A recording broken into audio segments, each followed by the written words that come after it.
For week 2, we're going to be talking about scripts and user-defined functions.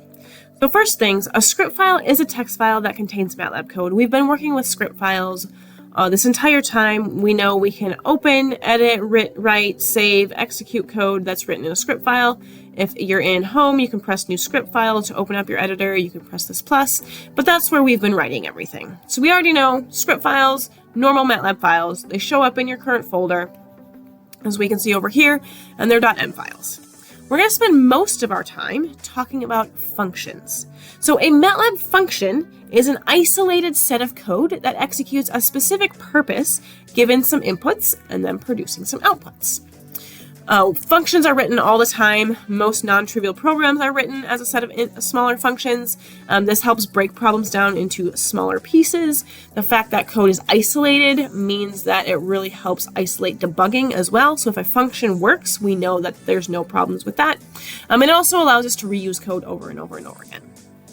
So a MATLAB function is written in a function file. A function file is just a script file that starts with the keyword function. So function here. They are saved, edited, written just like scripts in the editor window. They just start with the keyword function. You can create a new function file by going to the editor tab and clicking function, or we can just write them like normal scripts, and you'll see how that is going to be throughout the video. Function files also are .m files, but you'll see in your current folder that the icon for the type of file differs whether or not it's a function or a script. So here is a function file because it has a curly F with an X. Here is a script file. So there's the difference in terms of icons. So here is a generic function. So a function starts with what's called a function definition line. So it starts with the keyword function that defines a function file. And then we have output parameters. So these identify what data is going to be returned, what our calculations going to be. Then I have an assignment operator, and then the name of my function, which identifies what my function is called. And then open close parentheses and my input parameters. So it identifies what data does my function need in order to execute the code inside of it. Below my function definition line goes my H1 line and my help text lines. This is documentation. These are comments. It's not code. These are just comments identifying to the user, to whoever's using your function, what the function does. So my H1 line begins with the name of my function in all capital letters, followed by a one-line summary of what the function does. Sometimes 2 lines, depends on how much you need to say. My help text lines are more detailed than my H1 line. I like to say our help text line should at least contain the use case. So this here is my use case for most functions. A description of what my inputs are going to be and a description of what my outputs are going to be.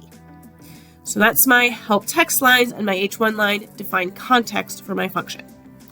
Next goes my function body. This is the code. This is the code that exists in my function. This is the isolated code that is going to be executed. In my code, I am going to use my input parameters in my expressions. They are going to be used in my calculations. My output parameters are going to be defined. So you can think about it this way. My input parameters are going to show up on the right side of my assignment operators. The output parameters are going to show up on the left side of my assignment operators. And then lastly, all functions have an end. And that just indicates the function is done. It indicates the end of a file. So if you look at an example, you'll see it here. Same thing over here. We have a keyword function, so it indicates it's a function. It has one output, an output called force, then assignment. The name of my function is gravitational force.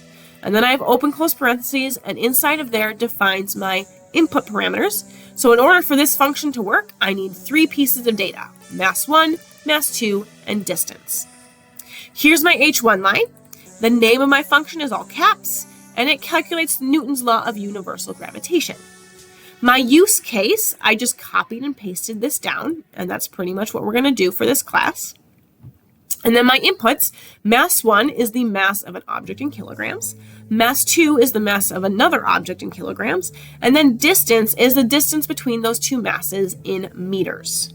My output is the force, and that's going to be calculated in newtons. So there's more context to my inputs and outputs. And then once I actually get to the code, it's really short. It's 2 lines. It defines g, the gravitational constant, in whatever units it needs, and then here's my calculation. So mass 1, mass 2, and distance are my inputs. Those show up on the right-hand side of my expression. And then force is my output. Force is defined. It's assigned a value inside of my function. So this is what our functions are going to look like. And as we begin in this week, our functions are going to be pretty short, 1, 2, 3 lines at most. As we get into next week and the week after, we're going to have functions get a little bit bigger, look a little bit different, but the structure is still the same. We still have our function definition line. We still have some comments that give us context on how to use the function. And then we still have code that's going to be executed with our inputs and defining our outputs or assigning values to our outputs. We can ask ourselves 4 main questions or main steps in order to help simplify the process of writing a function. First, we want to identify what our function is going to do and write the function body. So start by writing some code.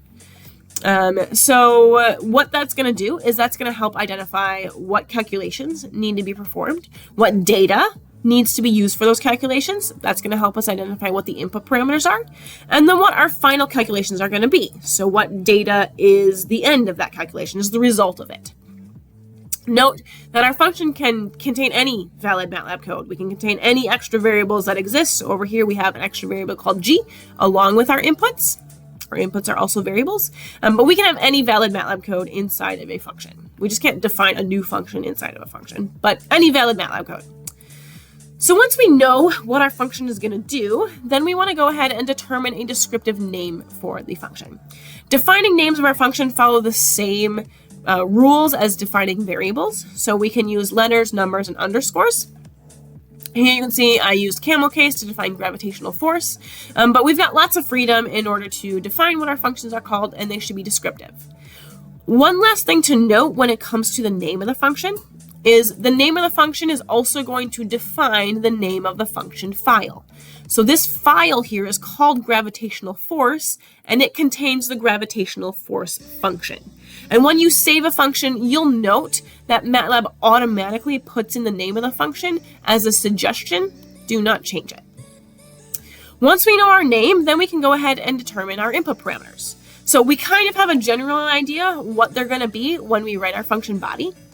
But our input parameters are variables that are accessible within the function, and that's the data we need in order to perform the calculations. You can have as many input variables as you want. You can have 0, 1, 2, 3, 4, however many is valid and necessary in order to execute the code and perform the calculations inside the function. Lastly, we can determine our output parameters. So what variables are going to store our final result? It's a variable that exists within the function. It's created within the function that stores whatever our function is going to result in. And you can have as many output variables, output parameters as you want as well. You can have 0, 1, 2, 3, etc. However many is necessary. So let me go ahead and do this example with our kinetic energy. Here we go. Our kinetic energy file that we wrote in week 1.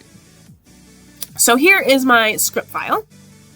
So that might be starting writing the code. So step number 1, write the code, what my function is going to do.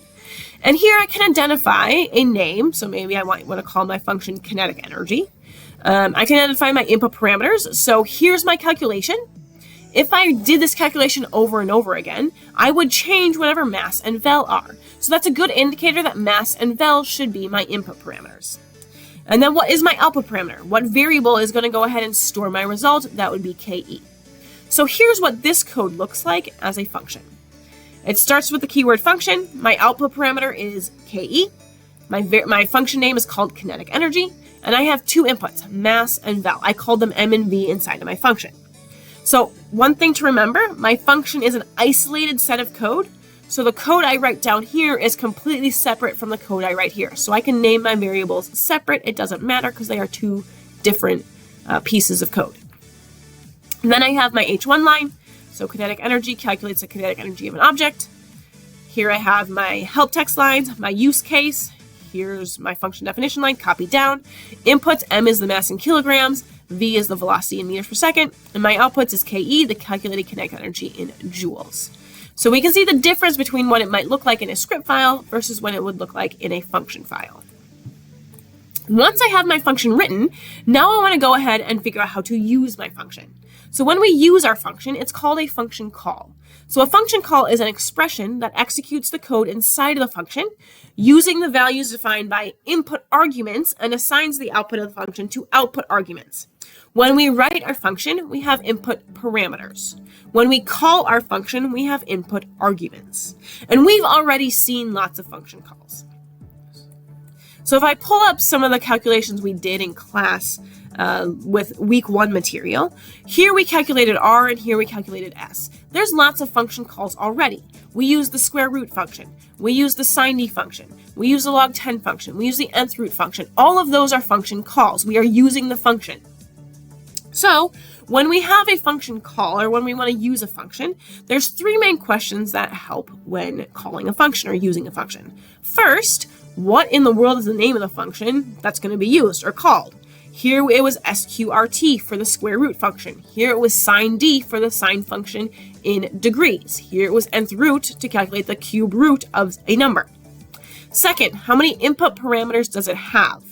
So that's where our help text line or our use case tells us how many input parameters it has. For square root, it has 1 input parameter. For sin d, it has 1 input parameter. For nth root, it had 2 input parameters. So they're separated by a comma here. So here's the first one, and here's the second one. And then we want to ask, once I know how many input parameters are, we want to know, okay, what values do I want those input parameters to be? And then lastly, how many output parameters does it have? If I called the sine function all by itself, I would say A equals sine d of 15. This has 1 output parameter. Whatever this calculation is 1 number. So that's how many output parameters I have. And we also want to ask, what variables are we going to assign to those output parameters? We don't always need to assign a variable. We can see our function calls can also show up in a bigger expression, and that's fine as well. But it still here is returning 1 piece of data, and we need to know how to manage that. So I'm going to go ahead and go back to this kinetic energy function, and I'm going to have a script file which looks very similar to this one, but rather than calculating kinetic energy directly, I'm going to go ahead and call my kinetic energy function. So here I have mass that's defined as 1400, vel that's defined as 30, and here I call my function. So I know my function is called kinetic energy, so I'm going to type kinetic energy followed by open close parentheses. I know it has 2 input parameters, 1 for the mass, 1 for the velocity. So here I have 2 input arguments. These input arguments are going to define what my values are going to be for the input parameters. So for M, I want to use the number stored in mass. For V, I want to use the number stored in vel. And then I have my output arguments. There's only 1 here. So whatever kinetic energy calculates, I want to go ahead and store that in this variable here called KE. So I'm going to go ahead and run this file. And when I run this file, I want to highlight some of the things we see in our workspace. So a function is an isolated set of code. What that means is this script file has a workspace. This function is going to have its own workspace. So in order to run this function, the script file line by line, I'm going to insert what's called a breakpoint. So I just click at the 4 here. So when I run my code, it's going to stop. And I can execute it line by line using these buttons up here. So first thing my file is going to do, executes top to bottom. It's going to go ahead and create a variable called mass, store a value of 1400 in there. Then it's going to create a variable called vel, store a value of 30 in there. Then I hit my function. So when I go ahead and jump into my function, notice, whoops, I did that wrong. Step. When I jump into my function, notice my workspace changes. Now in my workspace, I can see all of the variables that exist in my function file, where it has its own set of variables. It has an M and it has a V. M was given a value of 1400 because that's what mass had when I called my function. V was given a value of 30 because that's what vel had when I called my function. So these input arguments are used to assign values to my input parameters. Now I can go ahead, I can calculate KE, so now lowercase ke shows up in my function. I've reached the end of my function, and I'm going to jump back to my script file, and you'll see the workspace change. So now my workspace has a KE that shows up that was assigned the same value as whatever my function calculated. If I call my function again, let's say I say KE2 equals kinetic energy. Let's say I have a different car at 2300 and a different velocity at 72, so we're moving at highway speeds. Go ahead and clear my workspace. And I run this code again. When I step into my function the second time, notice my variables in my workspace are still M and V, but now I'm using different M and V values assigned based on what my input arguments were the second time I called my function. So now mass is 2300, velocity is 72. So when I calculate KE, it's going to use a different set of numbers here. So now KE stores this other number. And now I'm done with my function, so I'm going to go back to my script file. KE2 is now going to be assigned whatever my function calculated. So we can see that our function has a separate workspace from our script file. And the way that data is passed back and forth is through our input arguments that are used to assign our input parameters, and my output arguments that are going to be assigned with whatever my output parameter is. The last thing to go over in this week's material is taking advantage of all the MATLAB functions that we have access to. So we can write our own functions, and that's great, but MATLAB already has a bunch already built into the software. And there's various ways we can go ahead and navigate the functions that it does have to find ones that we might find useful. So the first thing is through this help button up here. We can go ahead, search the documentation, we can click on MATLAB, learn the basics, get started.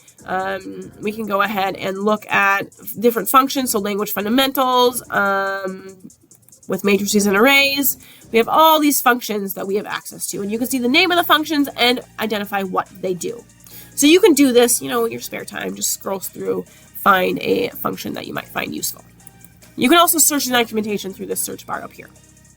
The second thing you can do is you can go ahead and find a function somewhere in your code, and let's say you're running into some issues, you forgot how to work with nth root, but you know the name of the function. You can right-click, highlight it, right-click, and say help on nth root.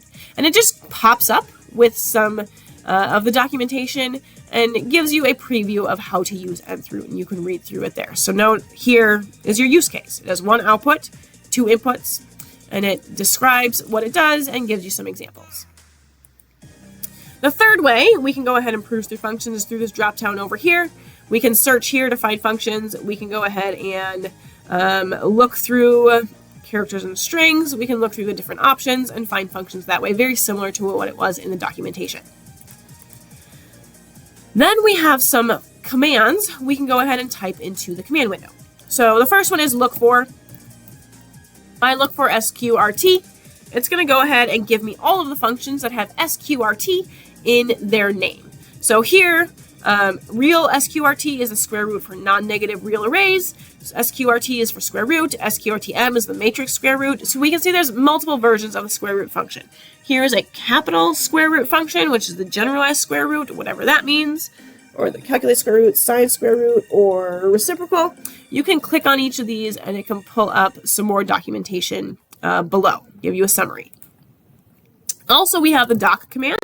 So doc round is going to go ahead and pull up the documentation directly for that function. So rather than searching for it up here or open up the help, you can just type doc directly and go ahead and read through the documentation. And then lastly, we have help. So if I say help round, then it gives me a summary printed out to my command window. And this is one I use a lot because it's really helpful. I don't need to open up and scroll through anything else. So I can see how the round function, it rounds towards the nearest decimal or integer, and I can see the different ways to use it. So I can see there's more than one way to use the round function, if there's one input, if there's two inputs, etc. And the nice thing about the help command is it's also useful for our built-in or for our user-defined functions. So if I say help gravitational force, it's going to print out all these comments that I inserted, my H1 line and my help text lines. So here is documentation that's easily accessible for our functions that we write in case you don't want to open the file, you just want to know how to use the function. So that's all the introduction to the material that we're going to go over this week in week 2. And then we are going to go through lots and lots of